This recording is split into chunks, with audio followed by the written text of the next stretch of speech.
तो 2 साल से लेके 80 साल के उम्र के लोग हैं और स्त्री पुरुष सभी लोग हैं। तो पहले एक शब्द प्रयोग होता था परिवार।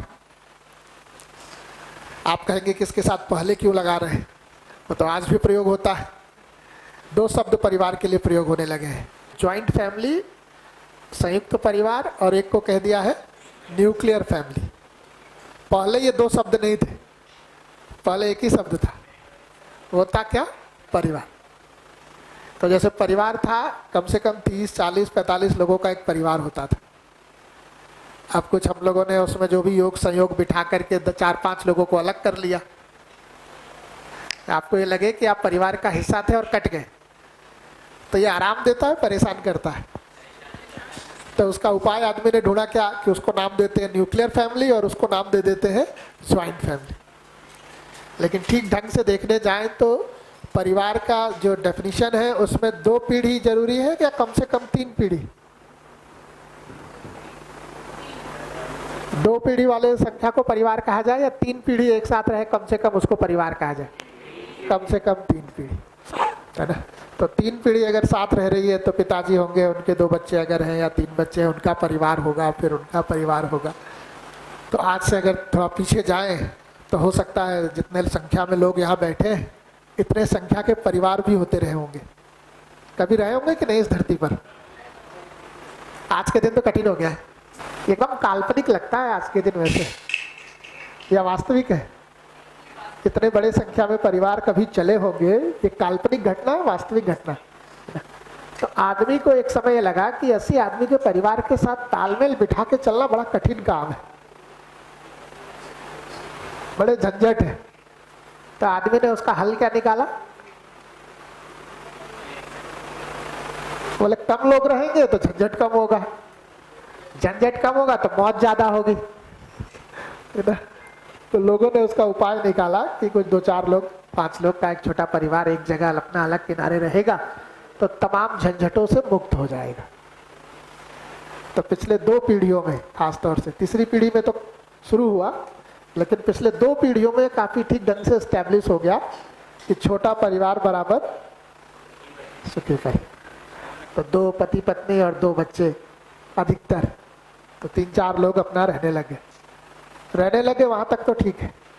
लेकिन जिस अपेक्षा से बड़ा परिवार से छूट के अलग परिवार हुए, छोटा परिवार बना, वो अपेक्षा पूरी हो गई कि नहीं होगी? आसपास का तो देखकर अनुमान लगता ही होगा। क्या अनुमान बन रहा है? अपेक्षा तो ये थी कि छोटे परिवार में जाएंगे, तमाम झंझटों से मुक्त हो जाएंगे, सुखी हो जाएंगे, सुखपूर्वक जी लेंगे। ये सुखी होने की जो अपेक्षा छोटे परिवार से थी, 2 पीढ़ी तो लगभग जी के देख ली, ये पूरी हो पा रही है? तो 40 आदमी 20 आदमी साथ रहते थे, वहां भी झगड़े होते थे। अब 4 आदमी रह रहे हैं, झगड़े से मुक्त हो गए कि झगड़ा चल ही रहा है?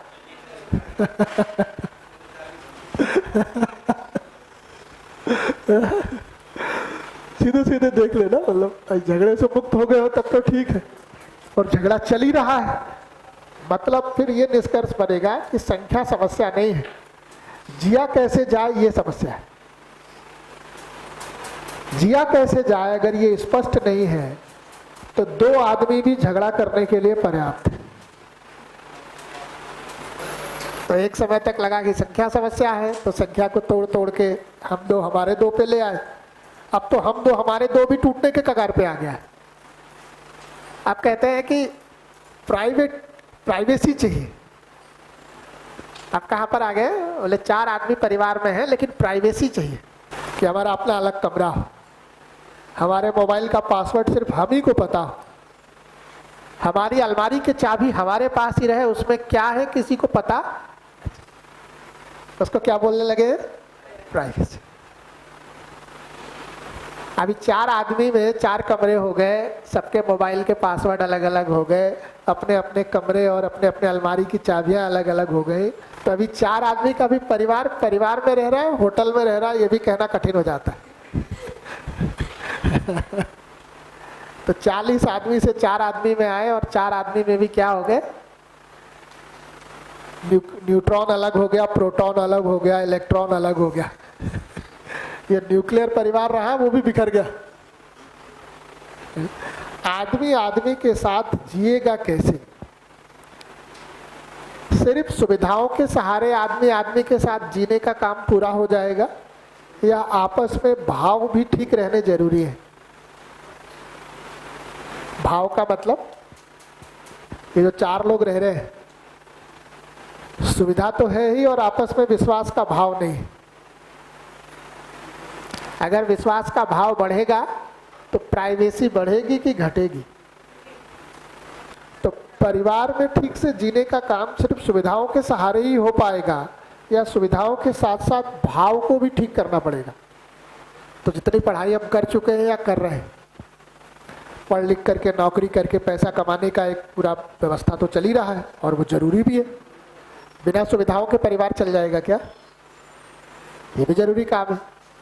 तो हम लोग अपनी पढ़ाई जो कर चुके हैं या कर रहे हैं, उसमें बहुत सारा सुविधा कमाने को लेकर के तो जो हमारी आवश्यकता है उस तरफ बहुत सारा ध्यान जा रहा है। भाव परिवार में ठीक हो जाए, उसके लिए कितनी पढ़ाई हम पढ़ रहे हैं। भाव ठीक करें, इस पे कई सारे चैप्टर मिल जाएंगे आपको कि भाव ठीक करना जरूरी है, लेकिन आदमी अपने भाव को कैसे ठीक करे, इसके ऊपर कितने चैप्टर पढ़े। तो हम कितना भी पढ़ लिख जाते हैं, भाव के अभाव में झगड़ा झंझट बना ही रहता है। तो यहाँ ये वर्कशॉप 7 दिन का है, इसमें 3 काम करेंगे। एक तो भाव क्या है उसको समझने का काम करेंगे, भाव कैसे ठीक करें उसको भी समझने का काम करेंगे, और 7 दिन में उसको ठीक करने का प्रयास भी करेंगे। अगर 7-8 दिन यहाँ ठीक रखने में सफल हो गए तो विश्वास हमारा अपने ऊपर बढ़ेगा कि हम परिवार में भी ठीक रख के चल सकते। यहाँ हर तरह के लोग हैं जितने परिवार में होते हैं, छोटे भी हैं, अपने छोटे भाई बहनों के उम्र के लोग भी मिल जाएंगे, दादाजी के उम्र के लोग भी मिल जाएंगे। तो पूरा परिवार का जितना सैंपल डेटा है सब उपलब्ध है ना। कोई बहुत कड़क भी मिलेगा, कोई बहुत पुचकारने वाला भी मिलेगा, पूरा सैंपल डेटा यहाँ मिलेगा ना। तो हर एक के साथ हम 7 दिन अपने भाव को समझकर, प्रक्रिया को समझकर, एक एक के साथ अपने भाव को ठीक करके जीने के अभ्यास को करेंगे। इसलिए आप देखेंगे तो हम लोग इस पूरे कार्यशाला को परिवार के तरह ही कर रहे हैं। साथ में खाना खाना ही सिर्फ, या एक दूसरे को खिलाना भी। तो धीरे धीरे तो अभी खा रहे हैं, लेकिन अगर हमारी दृष्टि बढ़ जाएगी, भाव बढ़ जाएगा, तो सिर्फ खाने पे ही ध्यान रहेगा, खिलाने पे भी ध्यान रहेगा। फिर खिलाने पे भी ध्यान बढ़ जाता है कि भाई बुजुर्ग व्यक्ति है, इनको लाखों परोस के ही खिलाते हैं, बच्चे हैं इनको ध्यान दे के खिला देते, ये बैठे हैं खाने, हम खा चुके हैं, ला के परोस ही देते हैं। तो सारा काम परिवार में होता है ना। यहाँ भी अवसर है, अगर हमारा भाव ठीक होगा, जैसे जैसे हम दूसरे के साथ संबंध को स्वीकार पाएंगे तो अपना भी ध्यान रख पाएंगे और दूसरे का। तो अगर इस पूरे वर्कशॉप को देखेंगे तो ये पूरा वर्कशॉप मात्र लेक्चर नहीं है, समझने का भी काम है, उसका अभ्यास करने का भी काम है, और अभ्यास को कितने बड़े रेंज पे करना है ये आपकी चॉइस है। हम में से कोई बाध्य नहीं करेगा आपको कि आप जाओ और इनको खाना खिलाओ, कोई नहीं बाध्य करेगा। आपके भाव में क्या आ रहा है उस पर निर्भर है ना। तो एक तरह से ये पूरा वर्कशॉप जो 7 दिन का है, ये इस बात का अवसर है कि हम लोग अपने भाव पर ध्यान दे सके, भाव को समझ सके, अपने में ठीक करने के प्रयास को समझ सके और उसको कर सके, और सभी के साथ उसको करके देख सके।